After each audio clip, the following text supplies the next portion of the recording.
कहने का मतलब है आज श्री गीता जयंती है और श्री गीता जयंती वो हमारे जीवन से संबंधित है। और जीवन क्या है? आपका जीवन क्या है?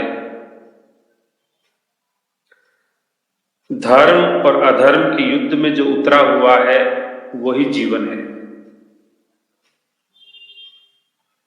धर्म एवं अधर्म के युद्ध में जो उतरा हुआ है वो जीवन है। परमात्मा स्वयं साक्षात श्री नारायण यहां पर एक गुरु का रूप भी धारण करते हैं इसी दिन। स्वयं भगवान स्वयं ही हैं, वो जगदीश स्वयं ही हैं, लेकिन फिर भी वो गुरु का रूप धारण करते हैं उस जीव को, उस जीवन के सुंदर दृश्य को दिखाने के लिए। वो कहना चाहते हैं कि ये धर्म युद्ध है, निर्णय तुम्हें करना है कि पहला तो युद्ध कहां से लड़ना है। तुम्हें अधर्म की तरफ जाकर के लड़ना है या धर्म के साथ में लड़ना है। मैं एक ध्यान रखना मेरी बात का, मैं युद्ध कुछ नहीं करूंगा, मैं युद्ध नहीं करूंगा, शस्त्र नहीं उठाऊंगा, सेना मेरे पास है नहीं, बस मैं ऐसे के ऐसा तुम्हारे साथ आ सकता हूं बस। अब ये जीवात्मा को निर्णय करना है कि संसाधनों की आवश्यकता है या उसे स्वामी की आवश्यकता है। पहली बात, जब हम धर्म युद्ध में उतरते हैं तो सबसे पहला निर्णय ये करना पड़ता है कि आपको संसाधनों की आवश्यकता है या स्वामी की आवश्यकता है। और जब आप संसाधनों को छोड़ करके स्वामी को ग्रहण करते हैं, स्वामी को शरण हो जाते हैं, तब फिर आपके सामने जटिल एक परिस्थितियां खड़ी होती है। मैं घर में इसके विरुद्ध कैसे जाऊं, मेरे तो वो नहीं मानते हैं, मैं कैसे करूं। ये तो जटिलता है। चाहते तो हम ही समाधान है, लेकिन समाधान कैसे प्राप्त करें। इन सब परिस्थितियों का जवाब आपको श्री गीता जयंती के दिन मिलता है, क्योंकि नर और नारायण दोनों ही यहां पर प्रत्यक्ष लीला करके आप लोगों को मार्ग प्रशस्त कर रहे हैं कि धर्म युद्ध के अंदर जब आप उतरेंगे, उसमें जब आप शुरू होंगे तो सबसे सर्वप्रथम युद्ध आपका किसके साथ? अपनों के साथ ही होगा। जब आप अपनों के साथ युद्ध करने को तैयार नहीं होते हैं तो फिर आप धर्म युद्ध जीत नहीं पाओगे। वो अपने कैसे हैं? जिस शिष्य का परिचय गुरु से, जो अपने पवित्र कुल से पहले अपने गुरु का नाम लेता हो, उसी के खिलाफ युद्ध लड़ना। जिसकी कुल की पवित्रता भी उसके पिता में के नाम से हो, मतलब उसमें बहुत बड़ा स्थान रखते हो। एक दिव्य महात्मा, कर्मयोग का साक्षात आचार्य, तो उन्हीं से युद्ध लड़ना।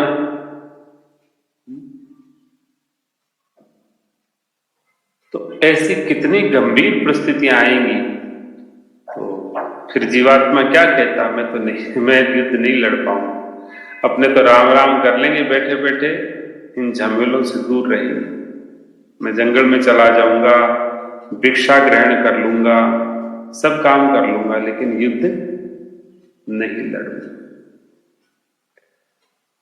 तो श्री ठाकुर जी कहते हैं, तुम्हारा जो डीएनए है वो तुझे लड़ने के लिए मजबूर करेगा। तुम्हारा डीएनए तुम्हें लड़ने के लिए मजबूर करेगा, इसलिए तुम धर्म युद्ध से पीठ दिखा करके भग नहीं सकते हो। इस धर्म युद्ध से पीठ दिखा करके तुम भग नहीं सकते, और भग भी गए तो जब तुम अपनों को मरा देखोगे, जब देखोगे कि धर्मराज युधिष्ठिर नहीं रहे, तुम्हारे भाई नहीं रहे, या जो भी बच्चे नहीं रहे, तो तुम्हें फिर वापस से तुम्हारा जो जेनेटिक इफेक्ट है वो तुम्हें युद्ध के लिए प्रेरित करेगा। तो युद्ध तो तुम्हें लड़ना ही है, चाहे तुम अभी लड़ो फिर कभी लड़ो, लेकिन अभी मैं तुम्हें कह रहा हूं तुम युद्ध लड़ो, धर्म की तरफ से लड़ो, और जहां धर्म होता है ना वही मैं होता हूं, और जहां मैं होता हूं ना वही तो विजय होती है। इसलिए ये तो विजय है, स्वाभाविक विजय है, इसमें तुम्हारा कुछ भी नहीं है, बस तुम इसका सिर्फ क्रेडिट ले लो, तुम इसमें एकमात्र क्रेडिट ले लो। मतलब इसका मतलब जो क्या बोलते हैं क्रेडिट को, मतलब इसका श्रेय श्रेय आप ले लो, इसका ये श्रेय आप ले लो।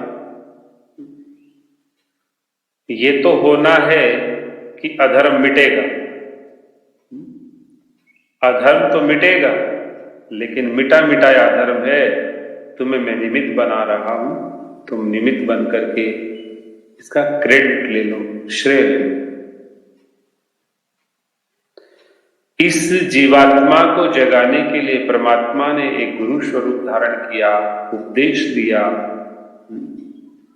उनको कुछ बातें समझाई, और उसी समझाई हुई बातों का स्वरूप संकलन श्री गीता जयंती हो गया। और इसका परिणाम क्या मिला? उन्होंने कहा नष्टो मोह, मेरा नाश हो गया मोह का, स्मृति लब्धा, मेरा स्वरूप का बोध हुआ मुझे, और मैं अब आपकी शरण हूं, अब मैं आपकी शरण हूं, आप जैसे कहेंगे मैं वैसा करूंगा। ये मेरा प्रयास नहीं, ये मेरा संकल्प है। और इस तरह से संकल्प से वो निकले हैं आगे, फिर भी जगह जगह भटके हैं, और जब जब भटके हैं तब तक बहुत बड़ी चोट लगी है, लेकिन भाई वो तो करुणामय है ना, निकालता तो है। ऐसो को उदार जग माही, द्रव ही दीन पर में क्या करते हैं, बिन सेवा ही रिझ जाते हैं। तो कहने का तात्पर्य है, आज का बड़ा पावन और पवित्र दिवस है।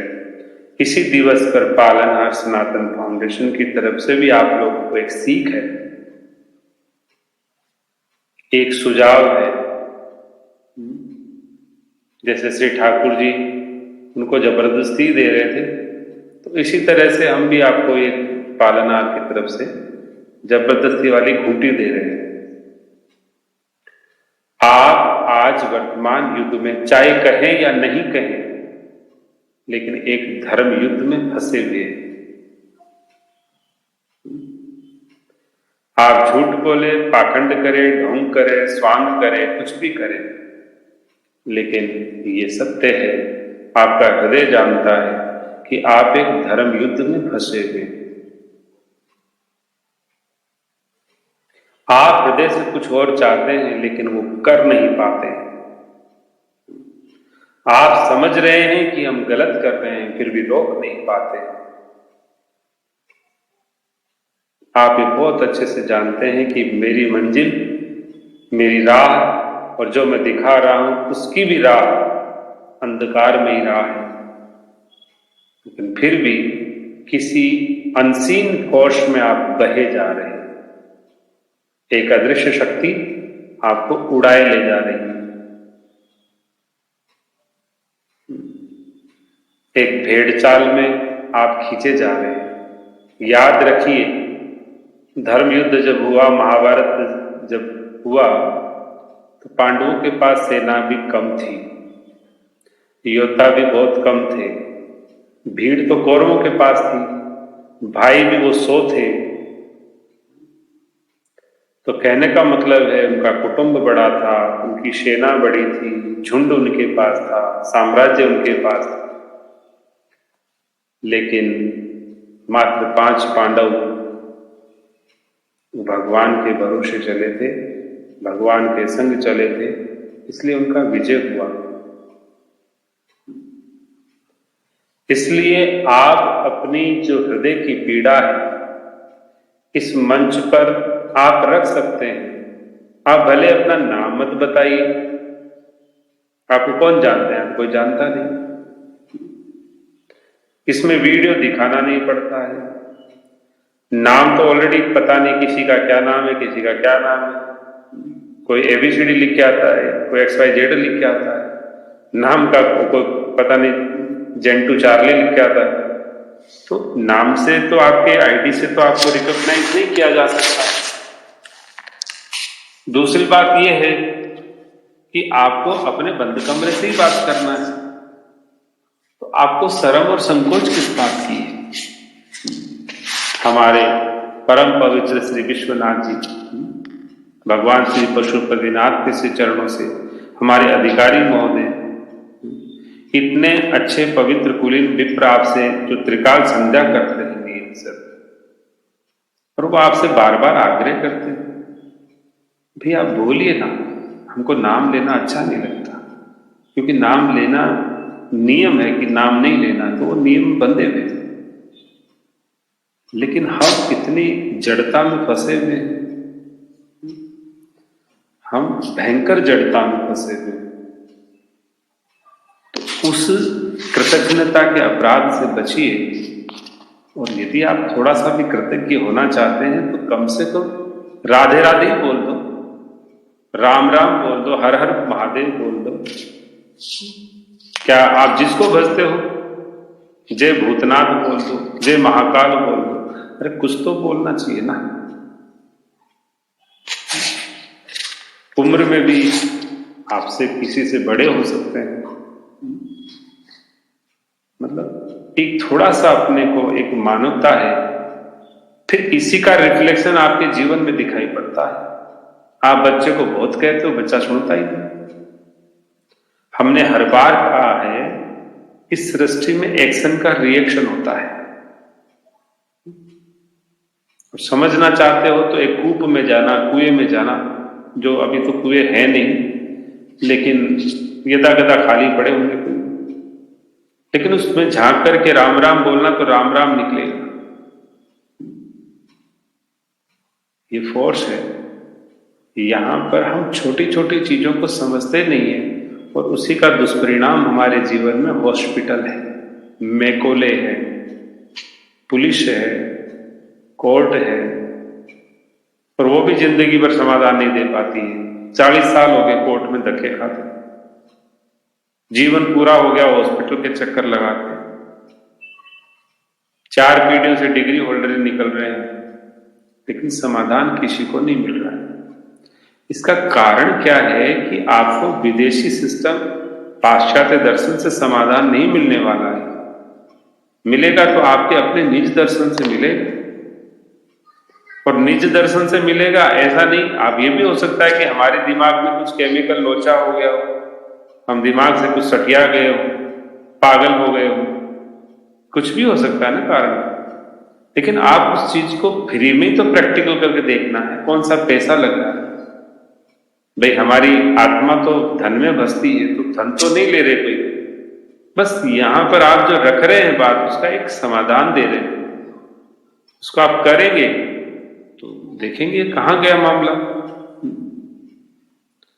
तो आप अपने निजी जीवन की इस धर्मयुद्ध में लड़ रहे अकेले हैं, इसलिए ये मंच तो सिर्फ आपको साथ ही तो दे रहा है, और क्या कर रहा है। और साथ मिलेगा तो युद्ध आसानी से जीत जाएंगे।